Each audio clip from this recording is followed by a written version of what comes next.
আমাদের দেশের মানুষ যথেষ্ট আসবে এমনিতেই। শাহ আলী বাবার ভক্ত আশেপাশে প্রচুর, যেমন আমাদের এই সাভার, মানিকগঞ্জ, ধামরাই এই অঞ্চলে প্রচুর। আচ্ছা, এরপরে গাজীপুর এই অঞ্চলে প্রচুর, নারায়ণগঞ্জ এই অঞ্চলে প্রচুর। তো যার ফলে ঢাকা এবং তার আশপাশে শাহ আলী বাবার এত ভক্ত, হ্যাঁ, এত তাকে ভালোবাসে।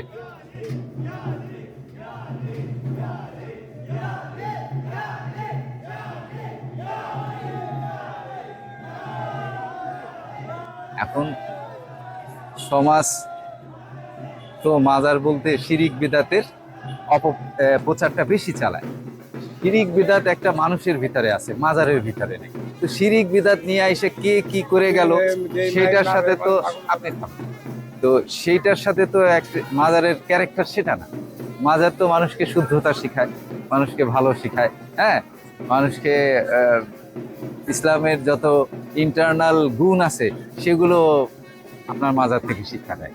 সংযম, ধৈর্য, অন্যের হক নষ্ট করো না, হ্যাঁ, ভালো মানুষ হওয়া শিখায়। একজন ওলি আল্লাহ তার জীবন থেকে অন্য মানুষকে উদাহরণ দেয় এইটা।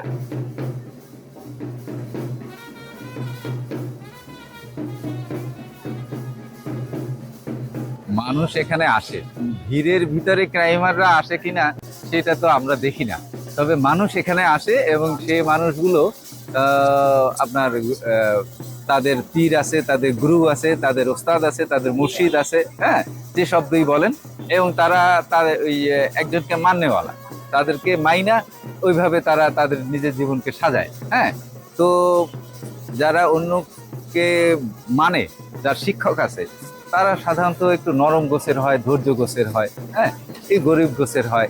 তো গরিব মানুষের নিয়ে সমালোচনা খুব সমাজে সহজ, বুঝছেন?